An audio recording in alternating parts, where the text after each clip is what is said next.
তিনাকে যখন পাহাড়ে গাড়ি ধরছে তো উনি বলছে ভাই এটা রিভিউ ইউনিট। খুব প্রশংসা করতে করতে করতে করতে গেছে ঢাকা থেকে পাহাড়ে যা যখন ইয়েতে ধরছে, সেনাবাহিনীর লোকজন ধরছে। আমাদের এক ভাই জানতে চেয়েছেন যে তার রেগুলার বাইকিং কিছুটা ট্যুর হবে, ঢাকার বাইরে অফিস করা হবে, তেল ইজ নট ইস্যু তার কাছে, কেমন হবে? আমি 3টা পরামর্শ দেবো ভাইকে, খুব কম আর কি। হ্যাঁ, ইস্যু তো আছেই। আমি যখন বলি ইস্যু নাই তাহলে এটা দালালি হবে, অবশ্যই দালালি না। যেটাকে ভালো সেটাকে ভালো বলতে হবে, যেটা খারাপ সেটাকে খারাপ বলতে হবে।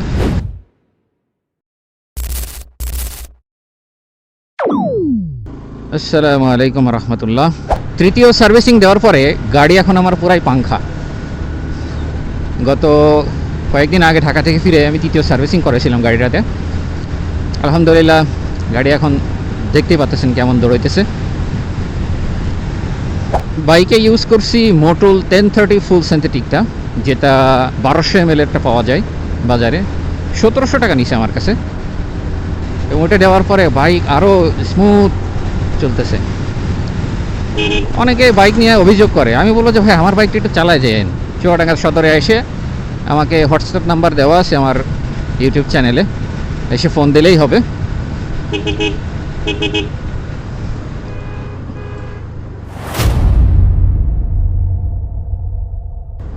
এগুলো রিস্ক, মানুষ কেমনে রাস্তা সাইকেল নিয়ে পার হয়, এত বড় গাড়ি যাইতেছে।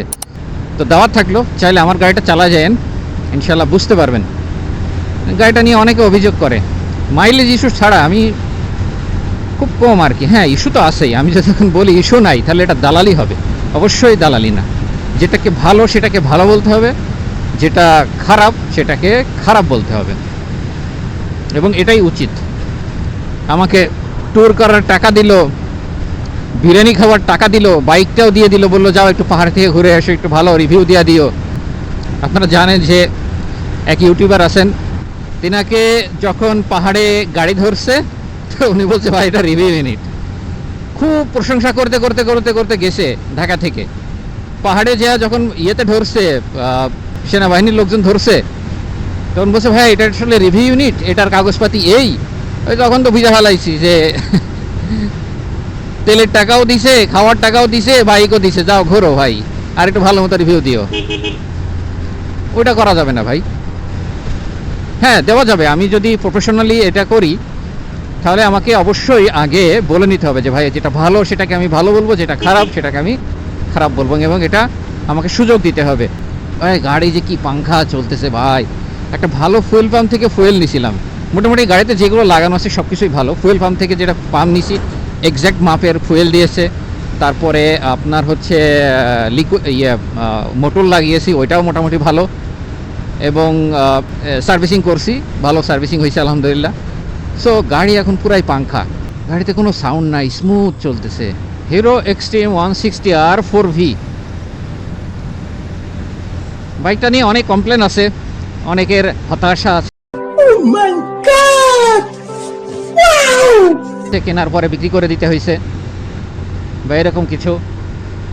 কিন্তু ভাই থার্ড যে সার্ভিসিংটা দিছি, দেওয়ার পরে বাইকটা যা চলছে রে ভাই, রে ভাই আলহামদুলিল্লাহ, মাথা নষ্ট মাম্মা বলে না, ওই রকম আর কি।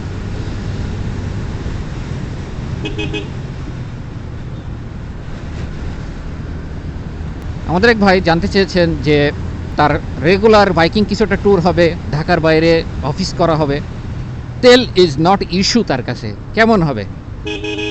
আমি 3টা পরামর্শ দেবো ভাইকে। ভাই কমেন্ট করছিল এইটা। প্রথম পরামর্শ, ভাই এই বাইকটা আপনি নিয়ে 50-60 কিলো আগে চালান। আমি চালানো ব্যতীত কাউকে নিতে কখনোই সাজেস্ট করব না। আমার প্রথম সাজেশন, আপনি বাইকটাকে চালাবেন 50-60 কিলো কমসে কম, এবং ভালো মানের চালাবেন। ভালো মানের বলতে যে নিজে থাকে উল্লুকের মতো, গাড়িটারে রাখছে ভাল্লুকের মতো, ওই বাইকটা না। পারলে আপনি আমার বাইকটা একটু চালায় যেন, আপনি বুঝবেন যে আসলে এই বাইকটা কতটা স্যাটিসফ্যাকশন গেইন করতে পারে কাস্টমারের। এই যে শুরু হলো টানাটানি, রাস্তা একটা টানবে তো দেখেন।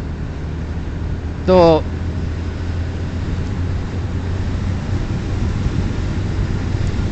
মোটামুটি টর্কও খুব ভালো, মানে ইনস্ট্যান্ট টর্ক ওঠে এটার।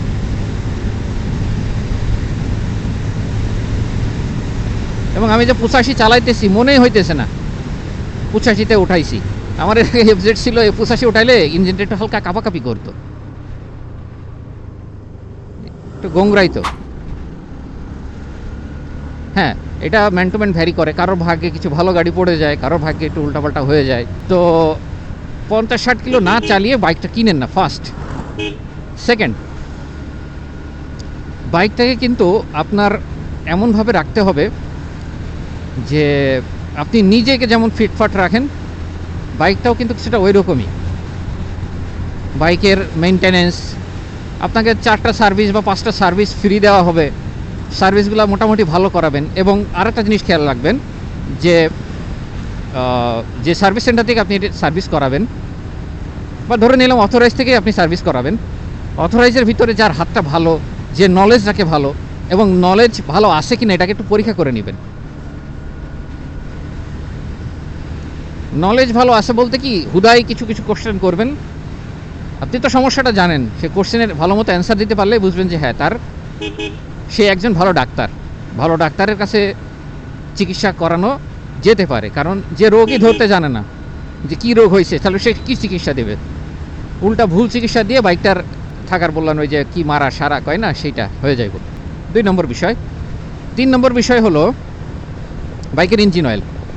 ভাই এটার 4 ভালভের ইঞ্জিন, এই নর্মাল 2 ভালভের এই যে এফজেড যাইতেছে, ওই যে সামনে একটা যাইতেছে, এগুলো কিন্তু 2 ভালভের ইঞ্জিন। 4 ভালভের ইঞ্জিন কিন্তু ঘর্ষণ 2 ভালভের ইঞ্জিনের মতো না। সো আপনাকে ইঞ্জিন অয়েল নিতে হবে খুবই ভালো মানের। সামনে এই যে দেখছেন কবরস্থান, এগুলা কবরস্থান চোখে পড়লে সালাম দিয়ে আসসালামু আলাইকুম আহলাল কবর। একবার দরুদ শরীফ পড়তে পারেন, আল্লাহুম্মা সাল্লি আলা মুহাম্মাদ ওয়া আলা আলি। একবার দরুদ শরীফের ফজিলত এত বেশি যে মানে এটার সব নাকি গণনা করা যায় না এরকম।